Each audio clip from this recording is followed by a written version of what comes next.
Hey, so, Father God, please use me as only you can, as a willing vessel for your sacrifice.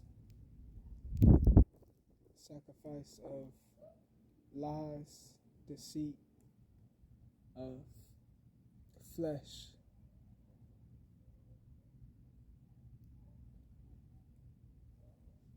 But more important, Father, sacrifice of your Son, who is spotless, blameless, and true, who still is and is to come.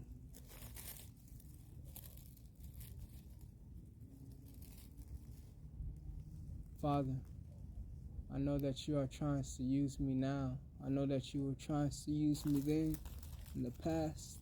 And I know that regardless of what it looks like, or what it feels like, or how uncomfortable I may be,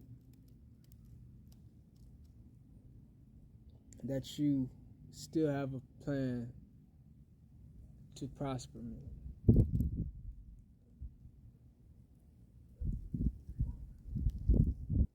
I want to minister to y'all just a little bit. Do y'all remember back in elementary school when we would sit around on the ground or sit on the ground? They told us to sit crisscross applesauce, or for an extended amount of time we would be sitting on the hard floor, and it just did not feel so comfortable.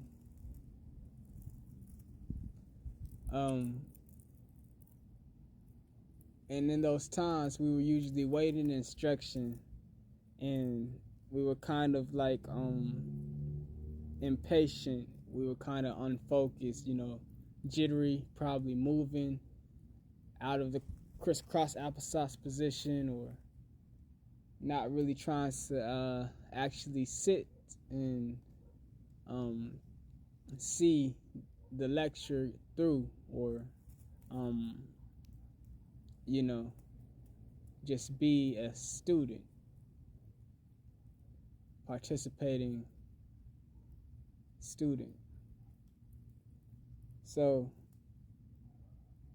I just got that analogy, I think, because I know when I was in school, when I was at that age, I didn't necessarily see the value of being a student, let alone the value of having a teacher, a willing teacher. I'm not talking about just any teacher, a willing teacher, a teacher that is selfless. You have those selfish teachers maybe, and them teachers that look after for themselves and not really care for the actual growth and development of the children that they're teaching. And then you also have the teachers that actually care greatly about the development and the prosperity of the children. But all that just depends on the integrity of the teacher. You see, that teacher also is usually humbled enough to say that they also are a student. So when we think about these things, it applies to the same thing as us being students of Christ and Him being our teacher. So as students of Christ, sometimes it can be very uncomfortable when we are waiting and sitting on the solid foundation. It's not always so comfortable to sit on a rock. Like right here, it's a brick. You saying I'm actually sitting on the brick, y'all. It's not always so comfortable to sit on a rock, right? But for an example of that, uh, it's not always so comfortable to sit on solid ground or firm ground, but you know that that ground is going to be still and it's going to stay there. You can trust it, right? And with that being said, when it comes to us following and having a relationship with God and communing with his son through the Spirit, we got to realize that it takes time and patience and also endurance to actually endure the toughness, that he is, in order to endure the